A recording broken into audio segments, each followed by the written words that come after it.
இருக்க எனக்கென்ன கவலை, எப்போதும் உன் பிள்ளை எனக்காய் உனக்கன்றோ கவலை.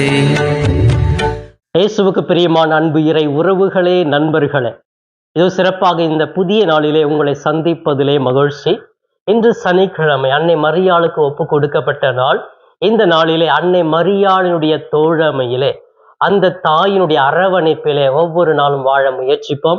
இந்த தாய் நம் ஒவ்வொருவரையும் இயேசுவிடம் அழைத்து செல்லுவார். நமக்காக எல்லாவற்றையுமே பரிந்து பேசி பெற்றுக் கொடுப்பார்கள் என்ற நம்பிக்கையிலே இந்த அன்னை மரியாளின் பக்தி முயற்சியை பின்பற்றுவோம்.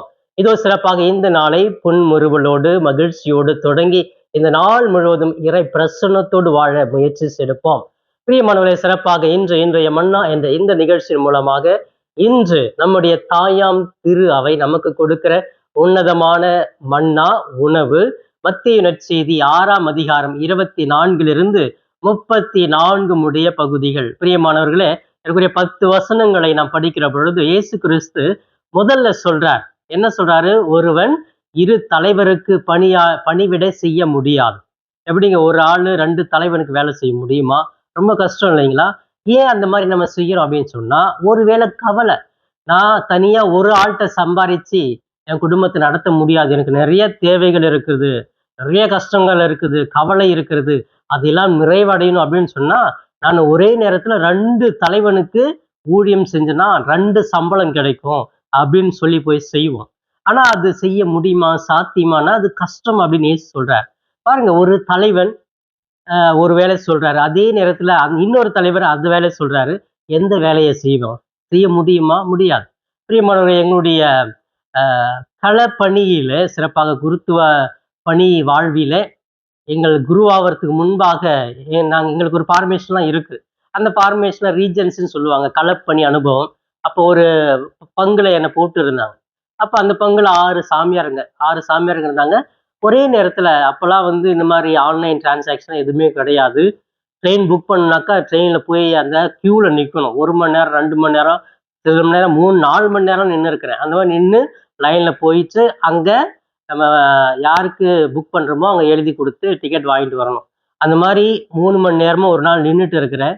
கிட்ட போயிட்டு எழுத போற நேரத்துல ஒரு ஃபாதர் ஃபோன் பண்ணி, எனக்கு உடனே இந்த மாத்திரை வேணும், சீக்கிரமா வாங்கிட்டு வா. நான் சொல்றேன், இந்த மாதிரி இந்த இடத்துல கியூல நிக்கிறேன் ஃபாதர், இன்னும் முடிச்சுட்டு வந்துடுறேன், ஒரு 10 நிமிஷம் ஆகும் அப்படின்னு சொன்னேன். இல்ல உடனே எனக்கு வேணும், நீ உடனே திரும்பி வா அப்படின்றார். அப்ப அந்த 3 மணி நேரம் நின்றுட்டு அங்க போய் அதை செய்ய முடியாம உடனே வரேன். வந்துட்டு அதை வாங்கி கொடுத்துட்டு சரி திரும்ப போய் நம்ம புக் பண்ணலான்னு போறேன். அந்த ஃபாதர், இன்னொரு ஃபாதர் ட்ரெயின் புக் பண்ண சொன்னவரு ஃபோன் பண்ணி கேட்கிறார், புக் பண்ணிட்டியா? போய் 5 மணி நேரத்துக்கு மேல ஆகுது, என்னாச்சு? திரும்ப ஏற்கனவே 3 மணி நேரம் நின்று திரும்ப போயிட்டு ஒரு 2 மணி நேரம் நின்றுட்டு இருக்கிற, முடியல. அப்ப பாருங்க, 2 தலைவருக்கு வேலை செய்ய முடியுமா? அப்ப அங்க 5 ஃபாதர்ஸ் இருந்தாங்க, நான் ஒரே ஆளு, 5 பேரும் சொல்ற வேலையை செய்யணும் இல்லையா? இது ரொம்ப கஷ்டங்க, ரொம்ப கடுமையா இருக்கும். ஒரே நேரத்துல 2 வேலையை சொன்னாக்கா எப்படி செய்ய முடியும்? அப்ப ஒரு தலைவருக்கு நேர்மையா இருக்க முடியும், இன்னொரு தலைவர் ஏமாத்ததான் முடியும். அப்ப அப்படிப்பட்ட வாழ்வை வாழ்ந்தால் நமக்கு தான் ஒரு பெரிய இழப்பு ஏற்படும். நம்ம நினைக்கிறோம் 2 சம்பளம் வரும்னு, இல்ல வராது. அது செய்ய முடியாது, ரொம்ப கடினமாக இருக்கும். நாம் மன உளைச்சலுக்குள் ஆளாகி விடுவோம். அவர் இப்படி சொன்னாரு, இவர் இந்த சொன்னாரு, அப்படி இது பண்ணணும், இதுக்கு அடுத்து அதை செய்யணும், இது செய்யணும் சொல்லிட்டு பிளான் பண்ணிக்கிட்டே இருப்போம். நம்ம நிம்மதியா இருக்க முடியாது. அதை ஒரே தலைவர் இருந்தாக்கா ஒரு நாள் வேலை கொடுப்பாரு, அமைதியா இருப்பாரு, நம்ம கொஞ்சம் ரிலாக்ஸ் பண்ணிக்கலாம். அதுதான் ஆண்டவர் விரும்புகிறார். அப்ப இது எதனால இந்த கருத்தை இயேசு கிறிஸ்து முன் வைக்கிறார் அப்படின்னு பார்த்தோம்னா, கவலைத்தான் ஒரு மனிதனை ஆட்டி படைக்கிறது. எதுக்கு எடுத்தாலும் கவலைங்க. ஐயோ, ஸ்கூல் தான் ஆரம்பிக்குதே, ஃபீஸ் கட்டணுமே. ஐயோ, கல்லூரி தொடங்குதே, ஃபீஸ் கட்டணுமே. எக்ஸாம் வருதே, எப்படி நான் பாஸ் பண்ணிடுவேனா, நல்ல மார்க் எடுப்பேனா. ஐயோ, எங்க குடும்பத்துல இது இல்லையே, டிவி இல்லையே, பெரிய மாடி இல்லையே, காரு இல்லையே, பைக் இல்லையே. இது மாதிரி எதையாவது ஒண்ணு நினைச்சு கவலைப்பட்டுக்கிட்டே இருப்போம். பெண் குழந்தை பிறந்திருக்கும், பெண் குழந்தை பிறந்தாலே ஐயோ, பணம் சேர்த்து வைக்கணுமே, நகை சேர்த்து வைக்கணுமே, அதுக்கு கல்யாணத்துக்கு பண்ணணுமே, டெபாசிட் பண்ணணுமே சொல்லிட்டு பிறந்ததுலேருந்தே கவலைப்பட ஆரம்பிச்சிடுறாங்க. இப்படி கவலை என்பது உங்களுக்கும் சரி எனக்கும் சரி ஏதாவது ஒன்று மைண்டில் அந்த கவலை வந்துக்கிட்டே இருக்குது இல்லையா? எதுக்காக? சேர்த்து வைக்கணும். இதுதான் நம்முடைய வாழ்க்கையில் மகிழ்ச்சியை சீர்குலைக்கக்கூடிய ஒன்று.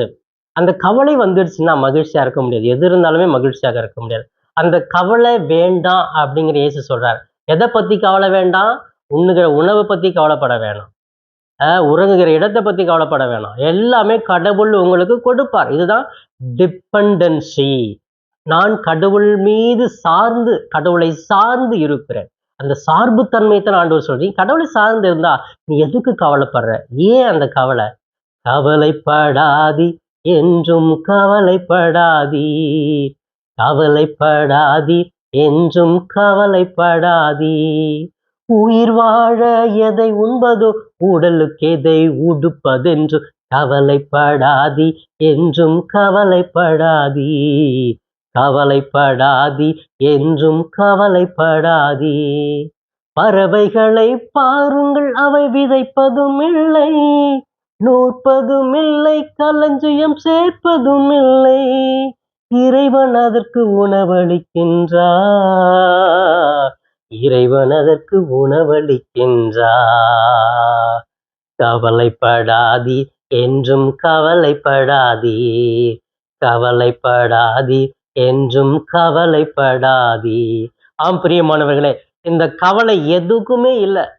பறவைகளை பாருங்க, விலங்குகளை பாருங்க, அதுவும் தினமும் காலையில எந்திரிக்குது, சாப்பிடுது, போய் நிம்மதியா தூங்குது. அது ஏதாவது சேர்த்து வைக்கிறோம். ஐயோ இன்னைக்கு நல்லா பிரியாணி வந்து கொட்டி இருக்கிறாங்க, இது இன்னும் கொஞ்சம் அள்ளிட்டு போய் நாளைக்கு வச்சிடலாமான்னு யோசிக்குதா? இல்லை, அந்த நேரத்துல எனக்கு வயிறு நிறைஞ்சா போதும், சாப்பிட்டு போய்கிட்டே இருக்குது. பிரியமானவர்களே, அது எதற்குமே பயப்படுவது கிடையாது, எதற்கும் கவலைப்படுவது கிடையாது. நாளைக்கு இன்னைக்கு கொடுக்குற கடவுள் நாளைக்கு கொடுக்க மாட்டாரா? அதை பத்தி யோசிக்கிறதே இல்லை. அது சேர்த்து வைக்கணுங்கிற நினைப்பே இல்லை, கவலையே இல்லை. நல்லா நிம்மதியான தூக்கம். இன்னைக்கு ரோட்ல போறவங்கள பாருங்க, வீதியில இருக்கிறோம், பிளாட்ஃபார்ம்ல பிச்சைக்காரவங்களாம் இருப்பாங்க, பிச்சை எடுக்கிறவங்க. அவங்க ஏதாவது ஐயோ நாளைக்கு யார் கொடுப்பாங்க, என்ன பண்ணுவாங்கன்னு பிளான் போட்டு வச்சிருக்கிறாங்களா? இல்லை, வர்றதை சாப்பிட்டு நிம்மதியா தூங்குறாங்க. அவ்வளோ சத்தத்துக்கு மத்தியில, அவ்வளோ மக்கள் மத்தியில எதையுமே கவலைப்படாம அப்படியே பேசிக்கிட்டு அப்படியே தூங்கிக்கிட்டு சந்தோஷமா இருக்கிறாங்க இல்லையா? எதை பத்தியும் கவலைப்படல. பிரியமானவர்களே, இந்த கவலை மனித வாழ்வில் வருகிற பொழுது அநேக பிரச்சனைகள் உண்டாகிறது. இந்த கவலை தாங்க வியாதியை கூட குணப்படுத்தாம இருக்குது. மருத்துவமனை போய் நம்ம பட்டில படுத்துட்டு வந்தோம் அப்படின்னு சொன்னா டாக்டர் வந்து பார்த்து சொல்லுவார், ஏங்க கவலைப்படாதீங்க சரியாயிடும். இல்லை டாக்டர், ரொம்ப நாளாச்சு, 2 நாளா பெட்ல இருக்கிறேன் டாக்டர், சரியாயிடுவான்னு தெரியல. இல்லை, ஒன்றும் நடக்காதுங்க, கவலைப்படாதீங்க, கவலை தாங்க காரணம், கவலைப்படாதீங்க, எல்லாம் சரியாயிடும். இல்லை டாக்டர், பெரிய பெரிய மாத்திரையா இருக்குது, அப்போ எந்த மாதிரி வியாதியா இருக்கும், நான் செத்துருவேனா டாக்டர், இன்னும் எத்தனை நாள் தான் டாக்டர், உண்மையே சொல்லுங்க டாக்டர். இது நினைச்சு நினைச்சு நினைச்சே சில பேர் இறந்து விடுவார்கள். பிரியமானவர்களே, இந்த கவலை தான். எந்த மருந்து சாப்பிட்டா கூட அது குணமாகாது, யார் அட்வைஸ் பண்ணா கூட அதை நம்மளால ஏற்றுக்கொள்ள முடியாது. அந்த கவலை மட்டும் நம்முடைய வாழ்க்கையில் வரக்கூடாது என்று அழகாக சொல்லுகிறார். நான் உங்களுக்கு எல்லாம் கொடுக்கிறேன்னு சொல்கிறார். அப்ப கடவுள் மீது நம்பிக்கை வைத்தால், அவரை சார்ந்து வாழ்ந்தால் கவலை இருக்காது, எல்லாம் அவர் பார்த்து கொள்ளுவார் என்ற நம்பிக்கையை வளர்த்து கொள்ள வேண்டும் என்று சொல்லிதான் இன்றைய மன்னா, இன்றைய நற்செய்தி நமக்கு அழைப்பு விடுக்கிறது. எனவே கவலைப்படாமல் மகிழ்ச்சியோடு வாழ, இறைவன் கொடுக்கிற ஒவ்வொரு நொடி பொழுதும் முக்கியமானது என்று சொல்லி வாழ சிறப்பாக இந்த நாளிலே நாம் ஜெபிப்போம். இறை அனுபவத்தோடு வாழ முயற்சி செய்வோம். இப்பொழுது கண்களை மூடி என்னோட இணைந்து ஜெபிக்கலாமே. எங்களை நேசிக்கும் எங்கள் தாயும் தந்தையுமான இறைவா, உம்மை போற்றுகிறோம், வாழ்த்துகிறோம், ஆராதிக்கிறோம், நன்றி கூறுகிறோம். இயேசுவே, சிறப்பாக இதோ இந்த நாளிலே கவலை என்கிற ஒரு மிக பெரிய கொடுமை எங்கள் வாழ்க்கையிலே ஒவ்வொரு நாளும் சந்தித்து கொண்டுதான் இருக்கிறது. அந்த கவலையை நினைத்து நிம்மதி இல்லாமல் மகிழ்ந்திருக்காமல் நாங்கள் வாழ்ந்து கொண்டிருக்கிறோம். எதை பற்றியும் கவலைப்படாதீர்கள். பறவைகளை பாருங்கள், விலங்குகளை பாருங்கள், அது எதற்கும் கவலைப்படுவதில்லை, ஆனால் கடவுள் அதை பராமரிக்கிறார் என்று சொல்லியிருக்கிறீரே. நாங்களும் எதை பற்றியும் கவலைப்படாமல் நீர் எங்களை படைத்தீர், எங்களை வழி நடத்துவீர், எங்களுக்கு தேவையானதை அந்தந்த நேரத்தில் கொடுப்பீர் என்று நாங்கள் தாகத்தோடு உம்மீது நம்பிக்கை வைத்து காத்திருக்க எங்களுக்கு ஆற்றலை கொடும். அன்பு தெய்வமே, இந்த நாள் முழுவதும் உம் பிள்ளைகள் ஒவ்வொருவரையும் ஆசீர்வதியும். கணவன், மனைவி, பிள்ளைகள், தாய், தந்தை, உறவினர்கள் அனைவரையும் ஆசீர்வதித்து நல்ல உடல் உள்ளத்தோடு மன நிறைவோடு மகிழ்ச்சியோடு அவர்கள் வாழ, கடன் பிரச்சனைகள் இருந்தால் அதிலிருந்து மீண்டு வர, பல்வேறு துன்பங்கள் இருந்தால் அதிலிருந்து மீண்டு வர, உடல் வியாதிகள் இருந்தால் அதிலிருந்து மீண்டு வர, இன்னும் பல்வேறு தடைகள் வாழ்வில் இருந்தால் அதையெல்லாம் தடைகள் உடைத்து வாழ கிருபை செய்வீராக. இவை எல்லாம் எங்கள் ஆண்டவரும் மீட்பெருமான இயேசுவின் இணையற்ற நாமத்தில் ஜெபிக்கிறேன் என் ஜீவனுள்ள நல்ல பிதாவே.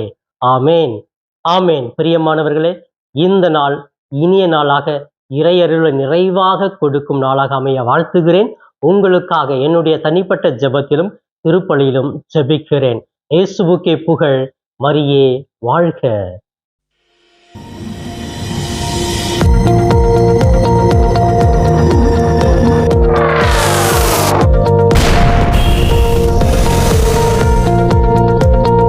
நண்பர்களே, இந்த காணொளியின் மூலமாக உங்களை சந்திப்பதில் மிகுந்த மகிழ்ச்சி. இந்த காணொளியை முழுமையாக பார்த்த உங்களை வாழ்த்துகிறேன். தொடர்ந்து ஃபாதர் தாஸ் கேப் யூடியூப் சேனலை பாருங்கள், ஜெபியுங்கள், இறைவன் மீது இருக்கிற நம்பிக்கையை ஆழப்படுத்துங்கள். உங்களுக்காக தொடர்ந்து ஜெபிக்கிறேன். இறை ஆசிர் என்றும் உங்களோடு இருக்கட்டும். இறைவனுடைய அமைதி உங்கள் உள்ளத்திலே குடிகொள்ளட்டும். உங்களுடைய குடும்பம் சமாதானத்தோடு வாழட்டும். நீங்கள் எடுக்கிற ஒவ்வொரு முயற்சிகளும் ஆசீர்வதிக்கப்பட நான் தொடர்ந்து ஜெபிக்கிறேன். தொடர்ந்து இந்த சேனல் ஃபாதர் தாஸ் கேப் யூடியூப் சேனலை சப்ஸ்கிரைப் செய்துவிட்டு தொடர்ந்து வருகிற ஒவ்வொரு காணொளியும் பார்த்து இந்த யூடியூப் சேனலை தாங்கும்படி உங்களை பாசத்தோடு கேட்டுக்கொள்கிறேன். நன்றி.